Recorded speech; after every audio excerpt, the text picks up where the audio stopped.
বিসমিল্লাহির রহমানির রহিম।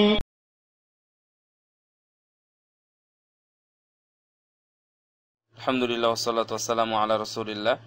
এক ভাই প্রশ্ন করেছেন 199 থেকে রাসূল সাল্লাল্লাহু আলাইহি সাল্লামকে হুজুর বলা যাবে কিনা। রাসূল সাল্লাল্লাহু আলাইহি সাল্লামকে হুজুর না বলে রাসূল সাল্লাল্লাহু আলাইহি সাল্লামকে আল্লাহ রাব্বুল আলামিন এবং উনি নিজে এবং সাহাবীগণ কিভাবে ডেকেছেন আপনি সেটাই ডাকুন, এটাই হচ্ছে উত্তম। এটা হচ্ছে আমাদের পাকিস্তান এবং ইরানের আবিষ্কার যে হুজুর। হুজুর মানে হচ্ছে যিনি হাজির নাজের, যিনি উপস্থিত আছেন তাকে বলা হয় হুজুর। তো এটা একটা খারাপ আকীদা থেকে এসেছে যে রাসূল সাল্লাল্লাহু আলাইহি ওয়াসাল্লাম সর্বদাই আমাদের মাঝে হাজির নাজির আছেন, সবসময় উনি আমাদের মাঝে উপস্থিত, এখান থেকে আকীদাটা এসেছে।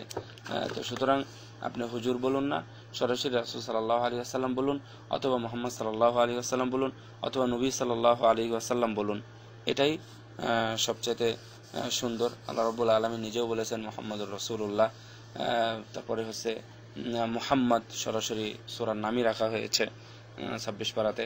আপনি রাসূল সাল্লাল্লাহু আলাইহি ওয়াসাল্লামের নাম উল্লেখ করেই বলুন, এটাই সবচেয়ে ভালো। হুজুর বলা যাবে না। আল্লাহু